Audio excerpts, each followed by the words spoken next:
12th place, Gilderoy Lockhart, the man who forgot his own fortune. Gilderoy made roughly $8 million from books he didn't write, stories he didn't live, and adventures he never actually had. Just listen to his credentials. A shelf full of best-selling books, 5-time winner of Witch Weekly's Most Charming Smile Award, Order of Merlin. His CV would look flawless, but every single line of it was stolen from someone else. Gilderoy's method was elegant. Find a witch or wizard who actually did something heroic, interview them, extract every detail, then hit them with a memory charm and publish the whole thing under his own name. Years of bestsellers, speaking tours, cartloads of fan mail, and a Hogwarts teaching position. And then he tried to memory charm 2 12-year-olds with a broken wand. The spell backfired so completely that Gilderoy Lockhart forgot his own name, his career, and arguably his entire personality. He's been in the permanent spell damage ward at St. Mungo's ever since, cheerfully signing autographs for nobody in particular. 11th place, George Weasley. Here's the journey from second-hand dress robes that smelled vaguely of Great Aunt Tessie to $10 million. The Weasley family was famously aggressively broke. George's dad, Arthur, worked in the one ministry department that paid almost nothing because he genuinely loved Muggle rubber ducks. But George and his twin brother Fred didn't plan to stay broke, and when they were ready to build something, they found the least likely investor in wizarding history, Harry Potter, who handed them his entire Triwizard Tournament prize, 1,000 galleons, and told them to go build something. A 14-year-old venture capitalist. Weasley's Wizard Wheezy's opened in Diagon Alley and immediately became one of the most successful shops in wizarding Britain. Even during the war, when the entire street was shuttered and terrified, their shop stayed packed. Then Fred died in the Battle of Hogwarts, and George kept the shop open anyway. After the war, the business expanded. Peruvian instant darkness powder, shield hats, decoy detonators, jokes with practical applications. A fortune built from 1,000 gifted galleons and the stubbornness to keep going. Harry Potter, for the record, never asked for his cut. Worst investor in wizarding history. Best friend though. 10th place, Hepzibah Smith. Hepzibah Smith was worth roughly $50 million, which is impressive until you find out how she lost all of it in one afternoon over a cup of tea. But first, her family. Hepzibah was a direct descendant of Helga Hufflepuff, one of the 4 witches and wizards who founded Hogwarts over 1,000 years ago. That's like finding out your great-great-great-grandmother built Harvard, except boring old Harvard doesn't have moving staircases and a giant squid in the lake. So she had the money, she had the bloodline, and she had a hobby that was basically a disaster waiting to happen, collecting incredibly rare, incredibly powerful magical artifacts and keeping them in her house. Not in a vault, in her house, where she showed them to guests over tea and biscuits. Her 2 greatest prizes were Hufflepuff's Golden Cup, a relic from her own ancestor, and Slytherin's Locket, both among the most historically significant objects in the wizarding world. And one day she invited a charming young shop assistant named Tom Riddle over to see them, because he was so polite, so interested, and so eager to learn. He poisoned her, stole both artifacts, and framed her house elf Hoki by modifying the poor elf's memory. The ministry investigated for about 5 minutes. Hoki confessed, and everyone moved on because apparently blaming an elf was easier than asking a single follow-up question. Riddle walked out with 2 objects he would later turn into Horcruxes, containers for pieces of his own soul, designed to make him immortal. So Hepzibah's prize collection got used to help the most dangerous dark wizard in history cheat death. At the end of the day, Hepzibah just couldn't resist a pretty face. The pretty face just happened to belong to the future Dark Lord. Worst taste in men in wizarding history. 9th place, Harry Potter. Harry Potter had roughly $60 million in his vault, and the wildest part is he didn't even know about it for the first 11 years of his life. The Potter fortune started with a man named Linfred of Stitchcombe, a 12th century wizard whose neighbors called him the Potterer, which is literally where the surname comes from. Linfred quietly invented remedies that would later become Pepper-Up Potion and Skelly Grow, 2 of the most widely used potions in wizarding medicine. He didn't patent either of them, which is either incredibly generous or incredibly poor financial planning. His descendants did better. Harry's grandfather, Fleamont Potter, invented Sleekeazy's hair potion, a hair product. And he quadrupled the family gold. So, just to be clear, the Potter fortune came from a medieval herbalist and a bottle of conditioner. Make of that what you will. Fleamont's son, James, James and his wife Lily inherited everything, lived modestly and died young, which left Harry, age 1, as the sole heir to a vault full of gold he wouldn't even know about for another 10 years, until Hagrid walked him into Gringotts on his birthday. Then Harry's godfather, Sirius Black, died and left him everything on top: the Black family vault, a townhouse in central London, and whatever else the noble and most ancient house of Black had been hoarding for centuries. $60 million total, for a kid who spent the first 11 years of his life sleeping in a cupboard under the stairs and wearing his cousin's old clothes. 8th place, Rita Skeeter. Rita Skeeter was worth roughly $80 million,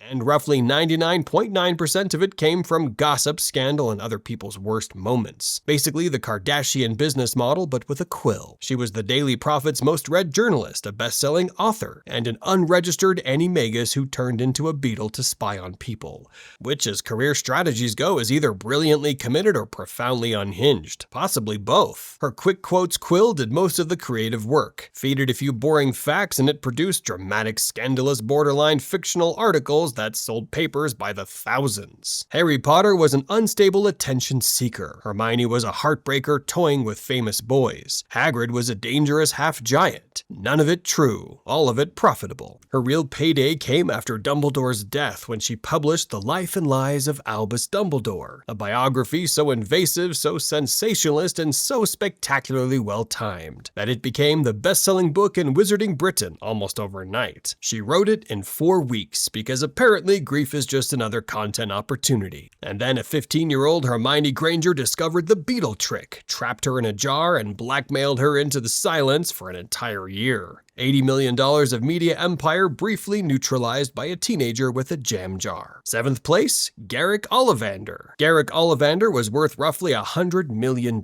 and you'd never guess it by looking at him, or anything about the way he lived. But here's the thing about Garrick. He was the latest owner of Ollivanders, a family business that's been running since 382 BC. To put that in perspective, the Roman Republic was still figuring out plumbing. The Parthenon had been standing for less than a century, and the Ollivanders were already selling wands. Every witch and wizard in Britain has walked into that narrow, dusty shop on Diagon Alley and handed over 7 galleons for a wand. Every single one. That's a monopoly wearing a dusty window display as a disguise. And Garrick inherited all of it: the business, the reputation, the knowledge, and the fortune that comes with 2 millennia of being the only option. He could have lived in a mansion. He could have had albino peacocks like Lucius Malfoy. Instead, he lived alone above the shop, surrounded by thousands of wand boxes, and got genuinely more excited about a phoenix feather core than about anything money could buy. During the war, Voldemort kidnapped him and locked him in the Malfoy's basement for months, torturing him for information about wand magic. $100 million in family wealth, and it couldn't buy him out of a cellar. 6th place, Sirius Black, the richest fugitive in wizarding history, with roughly $150 million to his name, and absolutely nowhere to spend it. Sirius Black inherited the entire fortune of the noble and most ancient House of Black, one of the oldest, wealthiest, and most deeply unpleasant pureblood families in Britain. The family home, 12 Grimmauld Place, sits in central London, which even by Muggle real estate standards is worth a small fortune. By wizarding standards, with its unplottable enchantments, hidden rooms, and extremely cursed silverware, it's worth considerably more. Sirius hated almost everything about his family, ran away at 16, got blasted off the family tapestry, and spent the next few years fighting in a war against the exact ideology his parents believed in. He never actually got cut off from the vault though. The money stayed, the house stayed, the family heirlooms stayed, including a screaming portrait of his mother that nobody could remove from the wall. Then he got framed for 13 murders he didn't commit and spent 12 years in Azkaban, the wizarding world's worst prison. He became the first person to ever escape the place and celebrated his freedom by living in a cave and eating rats. And while on the run, hunted by every Auror in the country, he still found the time to anonymously order a firebolt, the most expensive racing broom in the world, and send it to his godson Harry for Christmas. He got 2 years with Harry, 2 years of being the godfather he never got to be. Then his own cousin Bellatrix killed him in the Department of Mysteries, right in front of Harry. He left everything to Harry, every galleon, every haunted heirloom. The money never meant anything to him. Remarkable, really. 5th place, Narcissa Malfoy. Narcissa Malfoy was worth roughly $200 million. She was the youngest of 3 black sisters, and the only one her parents never had to worry about. Bellatrix was fanatical. Andromeda eloped with a muggle-born and got burned off the family tapestry. But Narcissa was the perfect daughter. She knew how to read people, how to adjust, and how to walk away with everything she came for. Her parents adored her for it. She got everything. Then she married Lucius Malfoy. Real love by all accounts, but also instant access to roughly half the Malfoy fortune. One wedding and her net worth jumped from black family heiress to one of the richest witches in Britain. And she kept playing. When Draco was given an impossible mission by Voldemort, Narcissa went to Snape and walked out of that room with an unbreakable vow. His life magically bound to protecting her son. Bellatrix pushed for it, sure, but Narcissa made it happen. When Lucius went to Azkaban after the Department of Mystery's disaster, she took control of the Malfoy estate without flinching, managed the finances, maintained the manor, kept the family name functional while her husband sat in a cell and her sister terrorized the countryside. And when Voldemort himself asked her whether Harry Potter was dead in the Forbidden Forest, she lied to his noseless face, because all she needed to know was whether Draco was alive. That single moment of cold, calculated defiance brought the entire family enough goodwill to survive the post-war tribunals. Every sister lost something. Narcissa kept everything. 4th place, Lucius Malfoy. Lucius Malfoy was worth roughly $500 million, and he spent a noticeable chunk of it on albino peacocks for the front lawn. That's the entire personality, because he wanted everyone who walked up his extremely long driveway to his extremely large manor in Wiltshire to understand one thing immediately. This man has more money than sense, and he is perfectly comfortable with that. The Malfoy fortune was old. Centuries of pure blood wealth accumulated through land, influence, and a long tradition of being on whichever side was currently winning. Lucius perfected this strategy. He donated to St. Mungo's funded ministry campaign, sat on the Hogwarts Board of Governors, and bribed enough officials to make his name synonymous with both generosity and corruption, depending on who you asked. He married Narcissa Black, connecting 2 of the wealthiest pure-blood families in Britain, because apparently even a fortune of $500 million can be improved by adding another fortune on top. And then Voldemort moved into his house. Literally. The Dark Lord set up operations in Malfoy Manor, used Lucius's home as headquarters, humiliated him in front of his allies, took his wand and turned the family patriarch into something between a servant and a hostage. $500 million in assets, and the man couldn't even sit comfortably at his own dining table. Turns out, money helps, just not always. At least he had his albino peacocks to look at. 3rd place, Bellatrix Lestrange. Bellatrix Lestrange started with roughly $300 million in her Gringotts vault, and the bank put an actual dragon in front of it. An actual full-sized, half-blind Ukrainian iron belly, chained beneath the bank for decades. What was inside? Mountains of gold, piles of goblin-made armor, enchanted treasures multiplying endlessly thanks to the Gemino curse. Everything burning to the touch from the Flagrante charm, and tucked among it all, Hufflepuff's golden cup, a horcrux that Voldemort trusted her to protect. The vault was beautiful, lethal, and completely insane, which described its owner perfectly.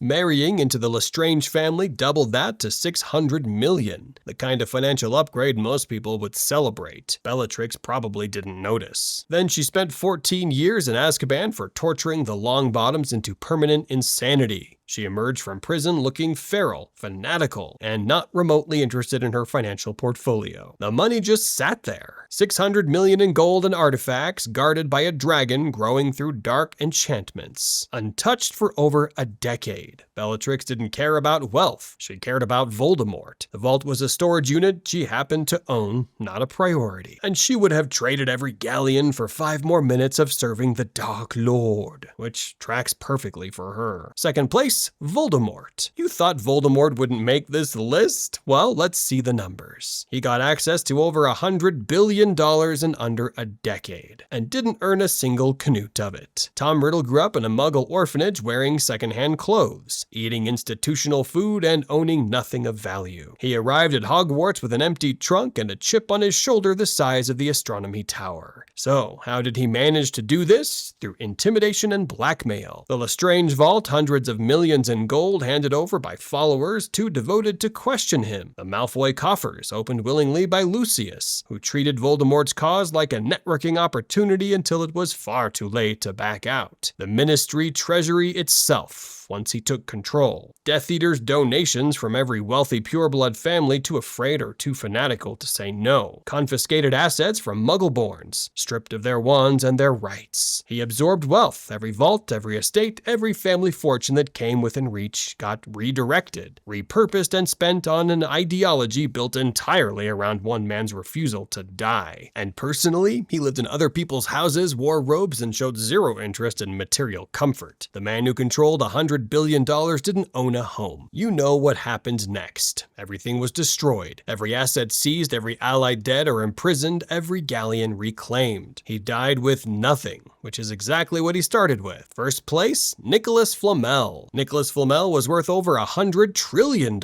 not billion, trillion. For context, Elon Musk has spent 30 years hoarding wealth, building rockets, electric cars, and a social media platform to get roughly 800 billion. Flamel just had a stone and time. Lots of time. And before you ask, yes, there's a trick, and no, you can't repeat it. He created the Philosopher's Stone sometime in the 14th century, a single object capable of two things: producing the elixir of life, which made the drinker immortal, and turning any base metal into gold. Unlimited lifespan and unlimited money from one stone held by one man for over 6 centuries. That's literally the motherlode cheat code from The Sims, but for unlimited real money. Flamel and his wife Perenelle lived quietly, remarkably quietly. For two people who had solved both death and poverty before the printing press was invented, they apparently spent most of it on research, philanthropy, and helping fund the Beauxbatons Academy campus. He was a known associate of Albus Dumbledore. The two collaborated on alchemy, which, given that one of them was already immortal and the other was arguably the most powerful wizard alive, must have been a terrifying research partnership for everyone else involved. In 1992, Flamel agreed to let Dumbledore destroy the stone after Voldemort tried to steal it. He and Perenelle had enough elixir stored to settle their affairs, and then they died. Voluntarily, after 600 years. The most casual exit in the history of money. Now, if you want to know what happened to all this money after the war, check out all 24 major events you missed after the Deathly Hallows Explained. That's your next lesson here at Stickman Hogwarts. Click now before the goblins at Gringotts close for the day.